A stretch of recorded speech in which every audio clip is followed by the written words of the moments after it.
Mr. Richard Jefferson, who is like... making his triumphant return to NBA today alongside Kendrick Perkins and Brian Windhorst. I'm Malika Andrews. Rich, it is good to have you back. You know what? It is so good to see you. Well, don't worry. We had a trophy modeled right after you, right here on set with us.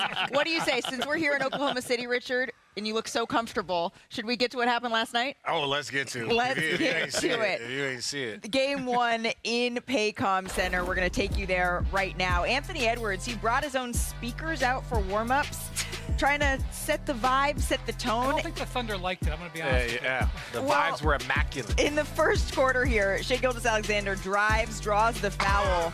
After the play, Ant threw the ball at SGA, so he was issued a technical for that. On the Thunder side, SGA, he struggled a little bit to start in this game, Brian. He had 11 points at the half, but 7 of them came at the line. Yeah, when he struggled a little bit, he knows what to do. He got to the line, and that's frankly why Ant threw the ball at him. He was a little annoyed by that, too. Well, luckily he had some help, because while that was happening, Richard, something else was. Here's the Thunder defense, keeping OKC in this game. No, it was impressive. Again, coming off of playing against Jokic, he's always handling that ball in the center of the floor. And look, the minute you turn your back, someone is flying at you. And then once again here, watch Chet Holmgren. He's able to poke the ball away to Williams, going to the other side. OKC scored 31 points of 19 Wolves turnovers in Game 1. Perk, you were saying at halftime that the Thunder should feel pretty good, in part because SGA had yet to get going. Well, in the third quarter, he did just that. Absolutely. And guess what? Getting to his mid-range jump shot.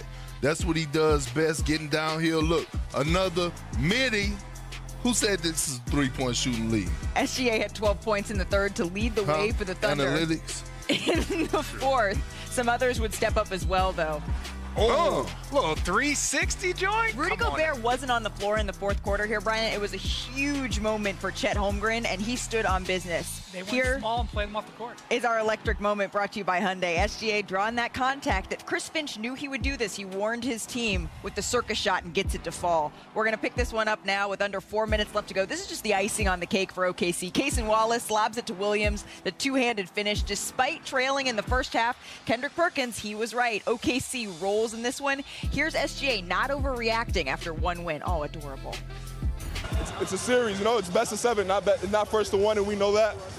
So good start. We want to win every game we play. It's a good start, but a lot more work to do. I thought it was great mental toughness, and I thought it started in the first half, like I said. You know, to play that poorly offensively and to not get knocked out was huge. You know, we lost the rounds, but we didn't get knocked out. Got knocked down, but he got up again. Shai Gilgeous-Alexander, he scored 20 of his 31 points in the second half after going 2 of 13 from the field in the first half. Those 11 missed shots, by the way, they're tied for his most in any half this season, regular season and playoffs. But then, of course, as we just saw, he turned it around. Richard, you were literally on the floor last night calling this game. You saw it up close. What was your biggest takeaway from Game 1? Ooh. There was a lot there, but Shai was outstanding. Yep. Again, it's the management of the game that you see from Shai that's so impressive. He's always playing at a certain pace, and his teammates play around there. Their defense is so amazing. They go from that Game 7 against Jokic, and then the next thing you know, they're right back at it playing. The first quarter is always a little clunky in Game 1s, but after that, they slowly started building. They just wore the Minnesota Timberwolves down. What did they find in the second half, do you think, Perk? I mean, you want me? No, where to begin? But here's where you want me to start. I mean, think about their depth, right? That's what they found. They found their depth and their trust, right? SGA is gonna be SGA.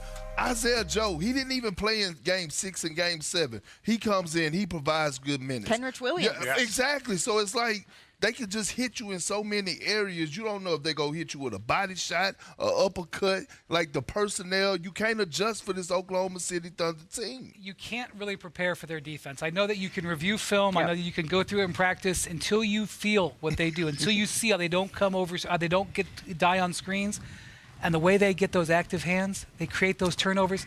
Guys, in the last 2 games, we're talking about Game 7 and Game 1, 2 very high leverage, important games where the other team is focused so much on the outcome of the game. They have 51 more points off turnovers in those 2 games. 51. That is an unbelievable statistic. Well, for me, it's like we talked about this.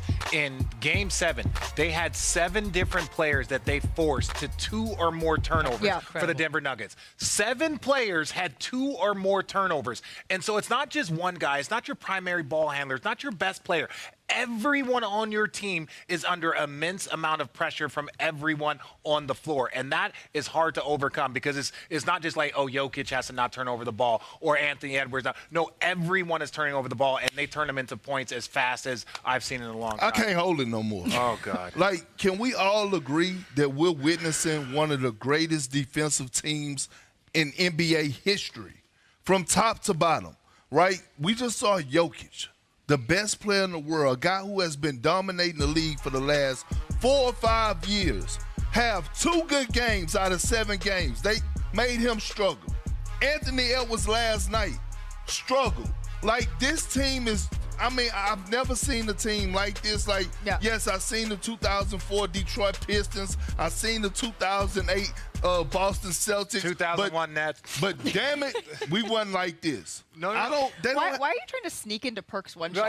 Because just Perk here alone is a 2-shot. That's the problem. Perk is a 2. I'm sorry, that's Perk not funny. made a good point. Game 1 was a first for Anthony Edwards, Richard, and it's not the type of first that most people want here, especially if you're a Minnesota fan. Our stats gurus, they cooked this up. Ant had only 1 layup or dunk attempt in Game 1. That's his fewest in a playoff game in his career. And that lack of rim pressure, it led to his furthest average shot distance in any game of his career. So let's take a listen together to Anthony Edwards after the game. I definitely got to shoot more. I only took 13 shots, but I'll say probably just get off the ball a little more, play without the ball. I think that'll be the answer because playing on the ball, they just don't double and sit in the gaps all day. So got to go watch some film and pick it apart. We'll figure it out. Feel like was working. It's crazy. What do you think they were laughing at? I know what they was laughing at. What were they laughing at? It wasn't a free throw. They laughing at SGA. You're darn getting right it was. the You free can throws. see where his finger was on the paper. No, man, they better have been pointing at the 3-point shots. That's what they were missing because of the way they shot the ball. They had good looks.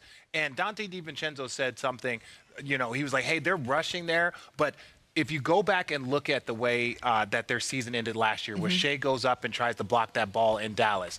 And so they practice getting to your body, but not necessarily contesting, not necessarily jumping. So they have more time for these shots. So the fact that they missed so many open shots, Minnesota just has to answer that. So Naz Reid, he was 0 for 5 on wide open threes, right, in this game. And he said afterwards, I always mess up this phrase. I'm on a boat and I can't hit water in the ocean or whatever that saying is. That saying, he applied that to his shooting night. And I believe him. He just said, you know what, I like the looks I got. They got wide open looks. They didn't fall. And that has a cascading effect on Anthony Edwards. Do you think this is a one-game mirage, Brian, or is this the beginning of a very, very frightening trend for Minnesota? Okay, so I think the thing is the way that you start to deal with Oklahoma City is you just don't give them the ball.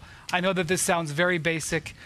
They take the ball from you. If you just don't give them the ball, that's the big thing. The turnovers are really important. The other thing is Shea is an expert at getting to the foul line.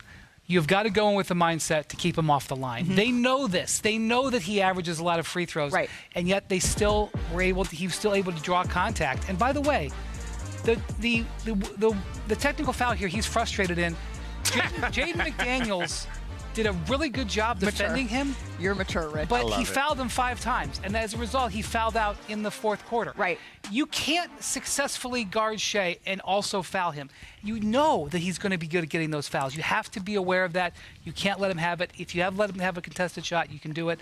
I know that people just assume he gets the calls, but I'm telling you, if you look at how the Wolves drove the ball yesterday, and you look at how the Thunder drove the ball, Ant drove the ball 1/4 of the times that Shea drove. Shea drove it 4 times to every time Ant drove it once. You want to see what it looked like? Let's do it. We'll run the film. Oh, we got film. We got film. We're in the film room now. You can see why Anthony Edwards is struggling. Look at the shell on the backside. Look at Casey Wallace not getting screened. All of a sudden, you have 6 hands, 3 people, activity, and Anthony Edwards is forced into a tough shot right there. Okay, here we go again. Thunder back in transition. Everybody is seeing ball and man. Look at Shea. He's not even guarding this man no more. He just stayed up, took away that driving gap. Just him being there stopped Anthony Edwards from driving. right? Just for him showing his presence. Why are you yelling at me? I'm not. Okay. You just It's close film. to me. You just close to me. But you know what I'm saying? Like him just being there Right. stopped it. So, But that's what they do. but before game one, you said that it was a must-win for the Minnesota Timberwolves. And I know it's just game one, but I got what you were saying. That is how potent this Oklahoma City team can be. They didn't do that.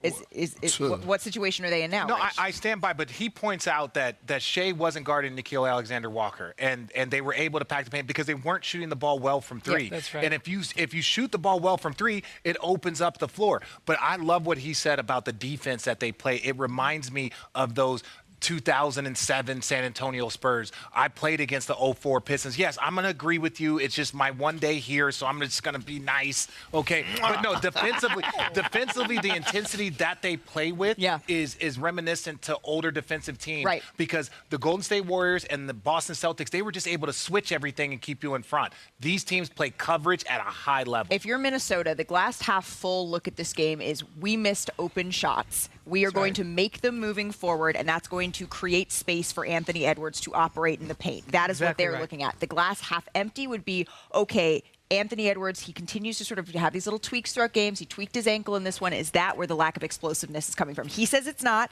and we have to believe, that's what he's saying, but that's going to be something to keep an eye on as they continue to play for this trophy as the Western Conference champs. I don't think you're supposed to touch it, Rich. I think you're supposed to have gloves for that. If you were in the building like you were yesterday, I don't know if you caught this, but SGA, a lot of people, they started looking at the way that he was just nonchalantly relaxing ahead of the game. Relaxes. And that's what I thought. I looked at this and I said, don't they know that this is exactly the way that Richard prepares for NBA today? Yes. I thought it looked eerily familiar. Look, there's a certain aura that we both carry. Like just whenever we're in the presence of our teammates, our coworkers, there's just an energy that everyone just gravitates towards, and I understand. The Minnesota fans were like, well, he's just practicing laying